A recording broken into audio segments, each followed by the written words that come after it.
Hey guys, welcome back to the Pop channel, Winter Edition. Before we go ahead to see the deck profile, I would like to share something. Someone sent me this. Yeah, this is next level. Jokes aside, I would like to point out that I am really excited when I saw this in the mail. The reason why is because if you have been around, you know that this is the best way to store your leader card. And for the people in Europe like me, and I am unable to order this unless I directly order it from the US, which incurs a lot of shipping fee, and not to mention that the lead time that I have to wait just to get my hands on this, right? So this link below. So without further ado, let's see each other after the intro. All right.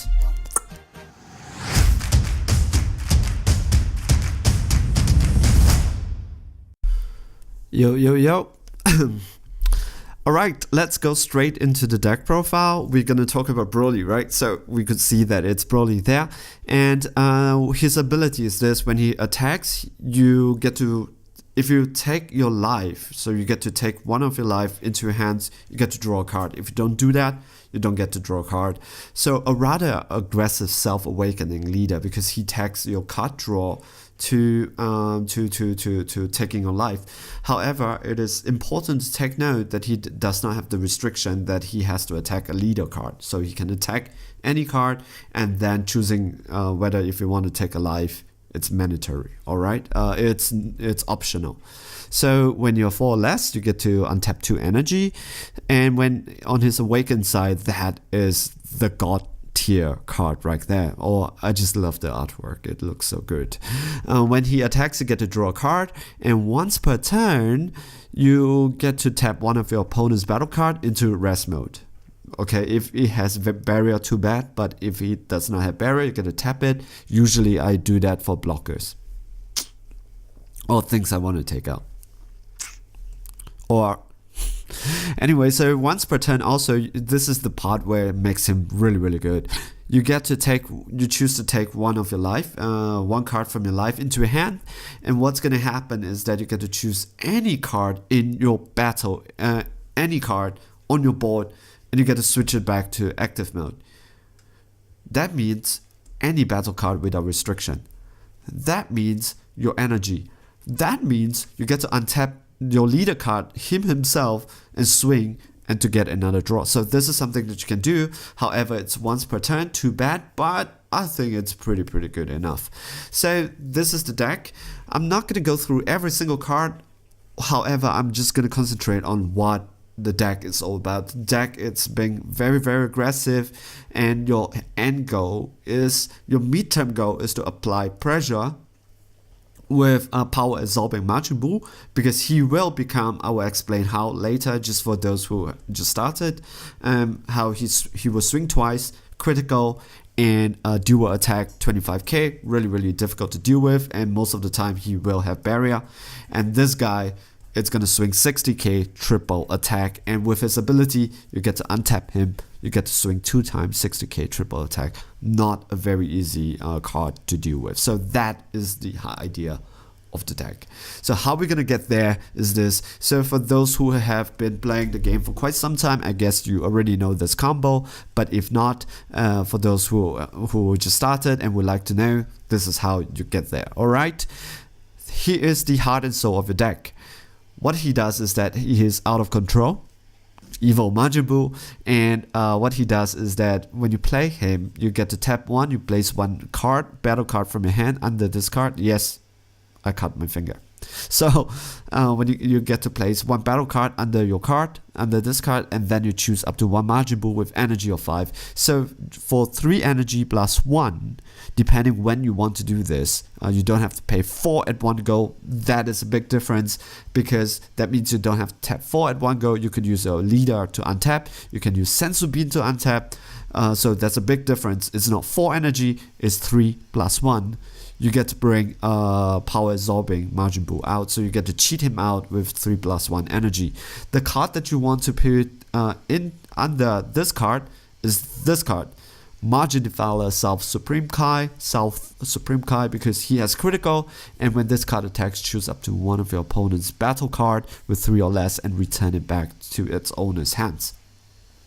So he could pick him, activate main, he could pick him, and then he gets a critical dual attack, and then every time he swings, he gets to bounce 1 card back into opponent's hands, 3 or less, and usually I use that to do blocker. Alright, so with turn 3, you could do that if your leader is awakened. If you have the luxury of going to turn 4, which is something that I would definitely push people to want to have before awakening, try to awaken at turn 4 when you put down your 4th energy, right? That is when you want to awaken, is try to use this card to bring you there.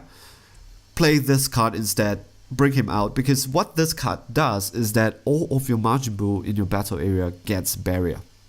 And then when you play this card, you get to take him out from the deck and play it. So for 4 energy, play him, untap 2. 4 energy, play him, bring him out from your deck, untap 2. So you have 2 energy, tap 1, put him underneath, then bring him out. Then he becomes a barrier, dual attack, 25k critical guy. Then you have 1 energy.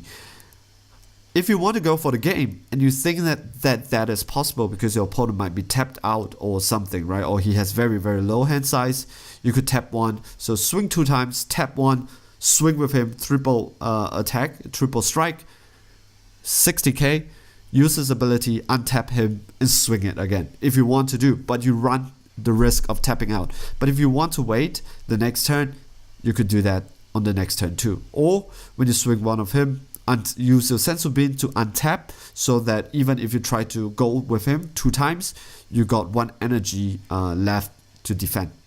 Not a lot, but you did apply a lot of pressure on your opponent's end, which is important. Alright, so some of the other cards that bring you there.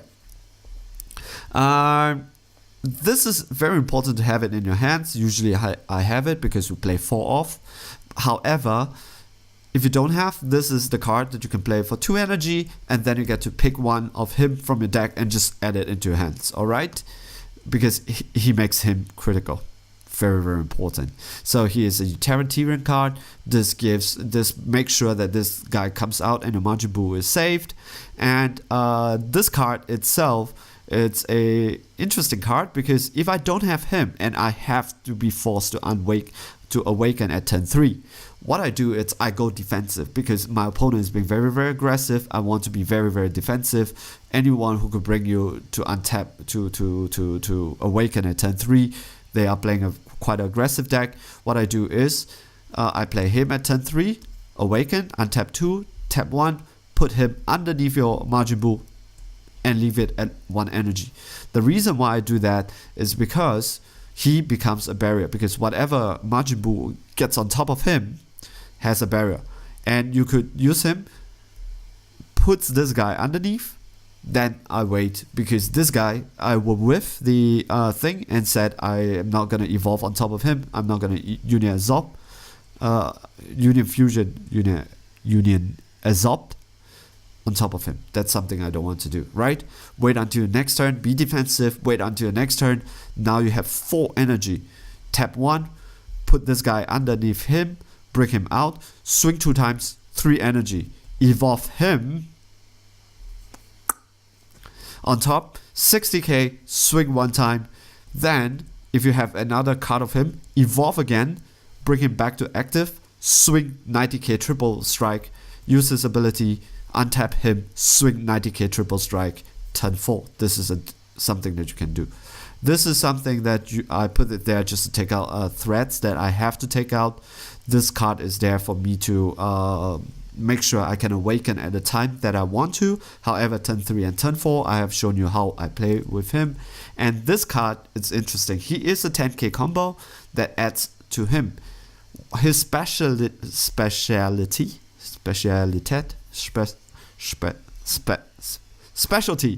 is this, that when you combo with him, he gives 10k, and at the same time he recycles. So if you have this guy in your deck, in your hands. Don't play him as energy. Use him, puts it underneath, use him, combo, put this back into your deck and draw another card. So it helps you to recycle and make sure you have this very, very important card in your deck. Alright? And this is a very strange card that I seen like last week deck profile. They were explaining about this card, and I kind of fell in love with this card because this is a great card. Play it as energy, or when your opponent goes very all in, this is very, very helpful. However, what you can do with this card is when you're against Shenron, when your opponent tries to combo and make their pieces drop into their drop area so that they can roll piece of Child Wish out, pick it, put this card out, and bounce it back into their hands. So you destroy their turn. They can't Child Wish, or they cannot Child Wish or roll piece that card out. Alright, so this is how I play the deck. I hope you enjoy it. If you want to put in yellow there like Cold Bloodlust and things like that, I will not force you, but this is how I will play the deck.